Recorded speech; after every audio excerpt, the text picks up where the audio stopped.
Welcome back sa ating podcast. Hi! Hello! Hello! So, today, pag-uusapan natin ang isang topic na siguro nararamdaman mo sa araw-araw. Basta may wifi ka, may TikTok ka, or nag-order ka ng Shein. That's globalization, bestie. Dayan, Okay, simpleng tanong. Ano ang globalization as a process para sa'yo? So, isipin mo, hindi biglang nagising ang mundo at connected na lahat. May steps, may process. 'Di ba dati, months ang biyahe sa barko para makapag-trade. Ngayon, one click na lang, nag-i-import na tayo ng goods mula Korea, US, China, kahit saan. Wow. Wow! And hindi lang goods, ideas din, no? Oo, yung K-pop, yung OFW culture natin, those are all part of the process.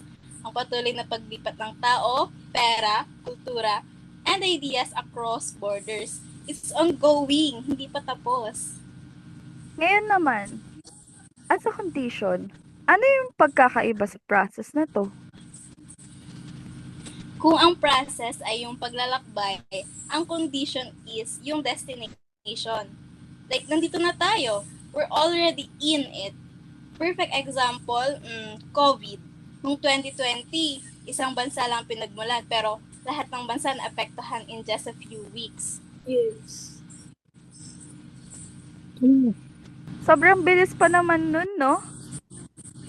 Kasi nga, connected na tayo. Kahit yung supply chain issues, bakit naapektuhan ang presyo ng kotse dito sa Pinas? Dahil sa problem sa semiconductor sa ibang bansa. Condition yan ng globalization. Hindi ka na makakapagsabing, wala akong pakialam sa labas. Kasi whether we like it or not, nandito na tayo sa setup na to.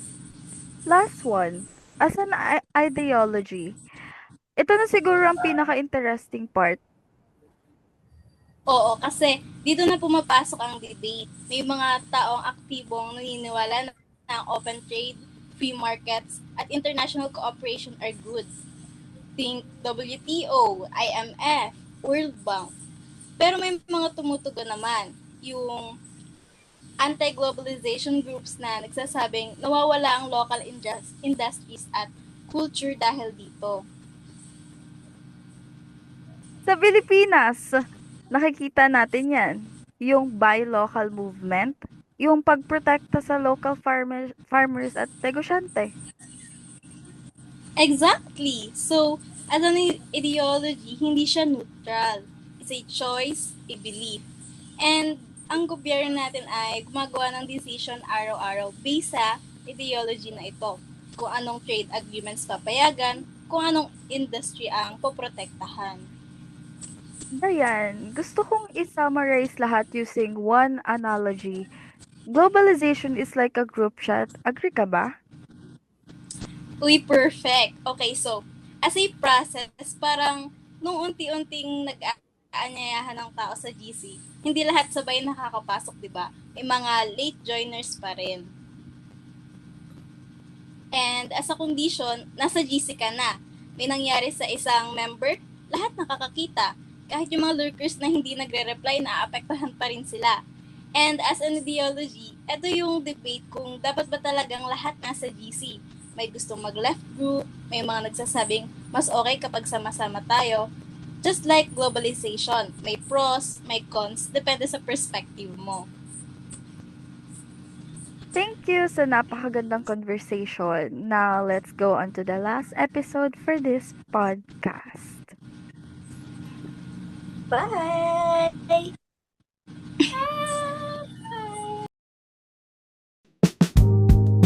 Daltades. And the question is, has globalization changed you? Is it helpful or harmful? So for me, no, yes, it changed me as a biology student. Tayo, mas madali na ako makakuha ng information, studies, and updates from different countries. Kaya mas lumawak yung understanding ko sa biology. 'Di ba? Wow. Yes. Wow! So, mas helpful siya. Kaya yung nasabi ko kanina, it helps me learn faster. understand new trends in biology like genetics, biotechnology, and ecology, diba? And it Bongga. also improves my research skills, diba? Tayo, pag may activity, globalization will help us. And nakakatulong din siya para makita kung paano ina-apply yung biology sa mga global issues like climate change and diseases, diba? Pero lahat ng may upside, may downside. Kagaya ng mga informations, madaming informations na fake, pero overall, for me globalization is helpful as long as marunong kang pumili ng mga reliable na source, diba? Yes.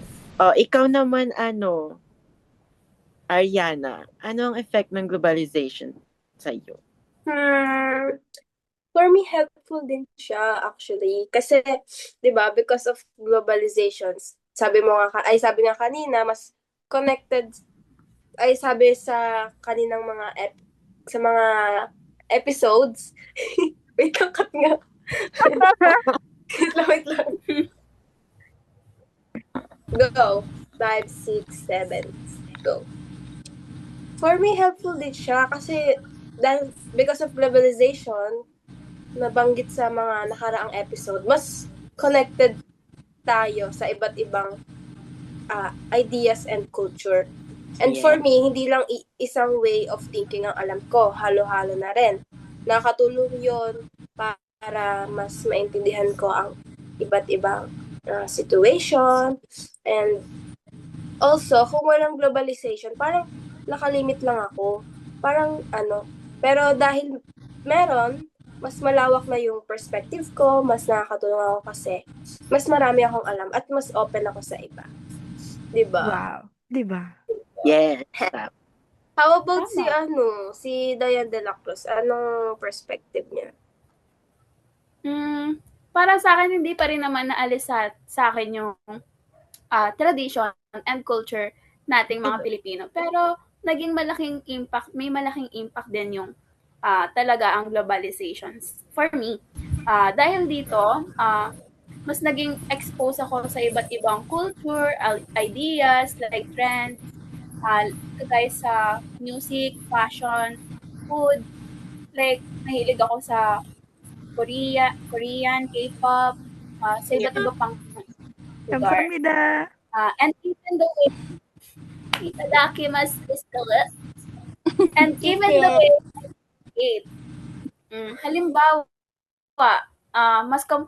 mas comfortable akong gumamit ng English and mas aware ako sa mga nangyayari sa bansa dahil sa internet and social media. For me, helpful naman talaga ang globalization kaysa harmful.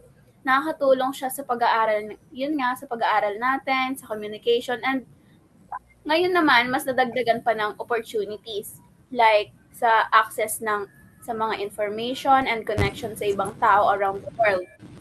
Pero at the same time, lagi naman siyang may negative side din.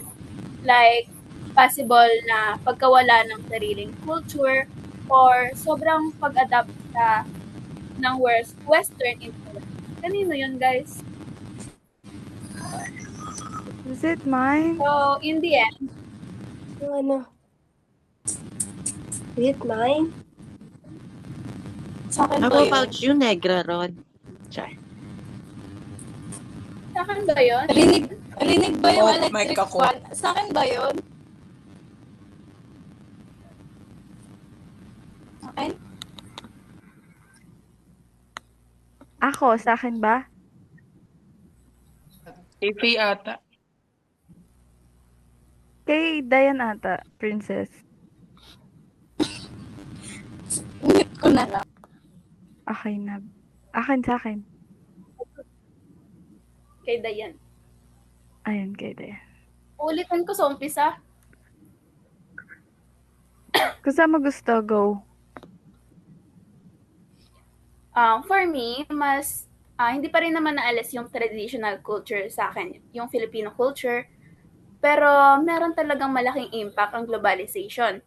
Dahil dito, mas naging exposed ako sa iba't ibang culture, ideas at trends like sa mga music, fashion, food, and even the way I communicate. Like before, nahilig ako sa K-pop, Koreans, and iba't ibang languages pa and culture galing sa ibang bansa.